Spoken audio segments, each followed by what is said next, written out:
This video is sponsored by Sakurako. Alright, so we got the 386 spoilers, and this chapter is pretty monumental, but it also worries me. Mainly the ending, because it's either going to be incredible, like possibly 10 out of 10 great, or just straight up disappointingly bad. Let's hope for the former, but also let's just get straight into it. So the chapter begins with the police officer saying that several blocks have started moving again, and that All for One has just passed through the city of Aido. Suguchi asks if anyone can still fight, and another cop says they've asked for several for backup, but they're all busy. So I guess this is playing off of what happened at the end of the previous chapter when All for One straight up took Hawks' quirk, grew some wings, and then flew away with like a jet cannon burst. And we all know that he's on his way to UA to assimilate with Shigaraki to become the ultimate All for One being, but there's going to be some roadblocks in the way as we see here. That's when another cop falls out of his chair and shouts, "The heat from Dabi's flames in Gunga." Suguchi tells him to explain and asks if Endeavor has been defeated. The cop says that he hasn't, but the results of their analysis show that Dabi is about to explode. Since he got up to continue fighting, he has been concentrating the heat inside his own body. If he continues like this, it will only last for about 10 more minutes, and then all that energy will be released, destroying his body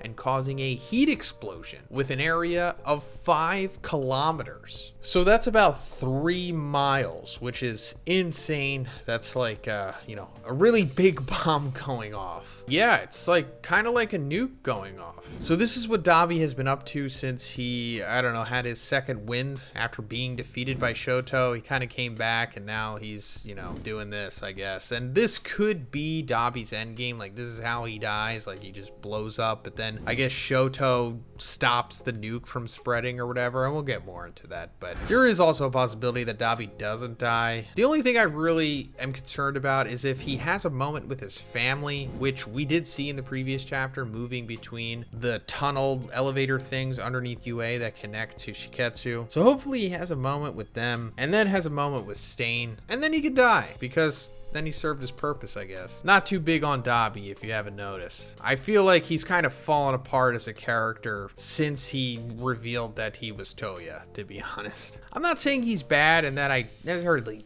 dislike him. I just don't really care for him all that much anymore. But first, let's talk about the sponsor of this video, Sakurako. Sakurako is a monthly authentic Japanese snack subscription box. Sakurako is also supporting local Japanese snack makers because each box comes with 20 traditional, authentic, and artisan Japanese snacks, including Japanese tea and a special Japanese tableware. This month, it's a Sakurako tea glass. It also comes with this awesome booklet that gives you information on all of the snacks in the box, as well as information about Japan and its culture. This month's box is Moonlit Sakura. Spring is almost over in Japan, but you can still get a taste of the Sakura season from the comfort of your home. This month, Sakurako and Tokyo Treat are inviting you to join in on the Yozakura experience, which is the Japanese tradition of viewing cherry blossoms at night. The beautifully designed cherry blossom box contains exclusive and seasonal snacks that won't be available once spring is over. Indulge in the unique flavors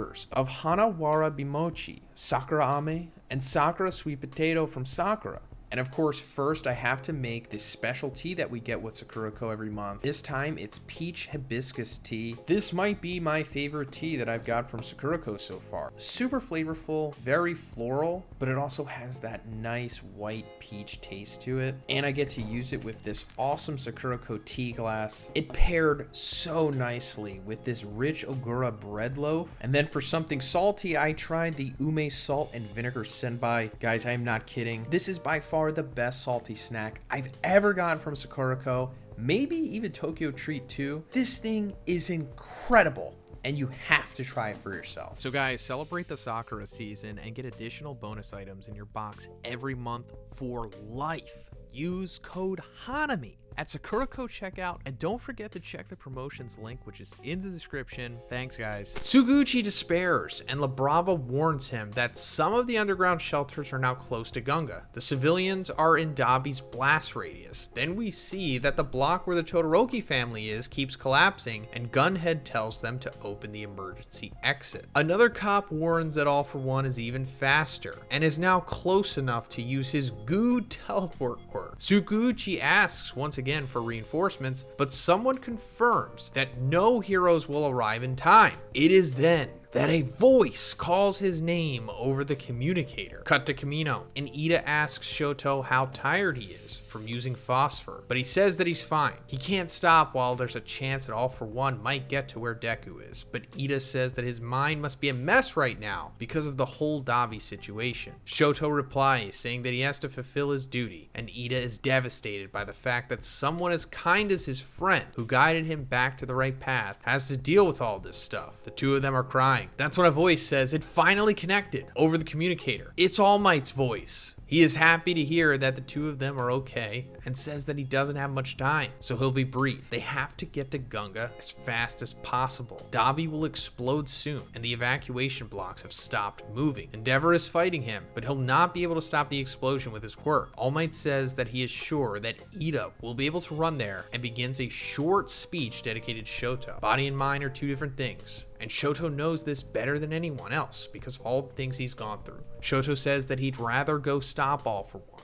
but All Might tells him not to worry about it. What he has to do now is to stop Toya and to reassure everyone. The only quirks that can save Gunga are engine and half cold, half hot. Shoto isn't sure if that's possible because Ida's engines have overheated, but he says that the rain lowered its temperature. His legs are for guiding lost children, and this is what he will do with Shoto. Ida puts Shoto on his back and tells him to hold on tight. Stain watches and mutters to himself that they're giving their all for the sake of other people. What follows is a spread of the two of them flying through the air and crashing buildings with Ida's full power. So, first of all, Stain acknowledging Shoto and Ida. This is awesome because, of course, Stain has history with Ida where he didn't acknowledge him as a true hero before. Shoto was also there. Stain was a little more, warm, no pun intended, to Shoto, but now he fully sees that, I guess it only took a year for them to completely turn around and become full-fledged heroes in my eyes. And like I also said before, this is leading to, I guess, Shoto's ultimate moment in the series, which isn't necessarily defeating Dabi, which, we talked about he already did. It's saving everyone from the Dabi nuke, which I guess he's going to do by mastering the full power of both hot and cold. His great Ager thing, or his flash fire freeze, or the wind blast thing that he does. It'll be something like that. It'll be pretty grand, I suppose, and maybe he'll be assisted by the other heroes or something, but it'll mainly be him. A narration then begins, saying that Hawk's report said that young All for One is stronger and more cruel. We then see Hawks holding Tokoyami, Sukuuchi yelling "idiot," and All Might getting out of his car, saying that this has always been his battle as All for One flies closer. Alright, so if you're getting excited reading that, you're kind of justified because we've been talking about this for a while. We've been talking about All Might possibly coming back into this battle and taking on All for One. We saw a couple chapters back, I don't remember the exact one, but he had left the control room that Sukuuchi was in, and he had this briefcase in his hand. I was thinking oh, does this mean that he's going to rewind? Maybe they reverse engineered or synthesized something to do with Eri's quirks, similar to what Yujiko did with All for One, because that's why he's currently rewinding and why he's young, as we saw in the previous chapter. And maybe All Might was going to mirror that, and they were going to have their last epic battle in the series. Well, we are finding out what was in the briefcase. All Might says that this brings back memories of their past fights and wonders if all of this newfound hatred is Shigaraki's influence. Sukuuchi tells him to flee because he's quirkless, and All Might smiles, remembering when Deku asked if he could be a hero, even without a quirk. The last double page shows All for One smiling as All Might's briefcase and car start to disassemble, forming some kind of robotic armor around his arm. He says that he cannot ignore the villain in front of him, and lets out his iconic line, "I am here." End of chapter. And that is actually the name of the chapter. So, like I said in the very beginning, this is either going to be incredibly epic or just not good, possibly even bad. Now, I don't need things to play out exactly how I want them to, you know, with the whole All Might rewinding, getting, you know, his full power of One for All back, or whatever kind of power he can get from rewinding the quirk factor, which doesn't even seem to be likely at this point. I don't even know if we're even going to explore that any more than it was discussed in the previous chapter, but All Might getting like this robotic support item, I don't know if it's going around just his arm, maybe it's going around the rest of his body, because it says that his car is disassembling, so all of that's got to go somewhere, unless it's just being compacted to his like arm thing. But if it's just like this support item that allows him to do like one big final Detroit Smash, or maybe even a United States of Smash, then I mean, it's fine. It's better than nothing, because there was a good chance that All Might would have never done anything like this. He would have just sat in the control room with Tsukauchi the rest of the arc and then maybe got killed. But you know, I just hope that this doesn't hurt the series any more than it has been hurt at this point. I do have faith that Horikoshi will ultimately wrap up everything in a good, satisfying way, but I'm just worried right now because All Might, you know, is my favorite character, and I do expect him to die, and this is probably leading to that, but it's just delicate right now, and I'm hoping for the best, but I'm hesitant. But let me know what you guys think about this in the comments, and if you like the video, please give it a like and please subscribe if you haven't already. Have a great day, and I'll see you in the next one.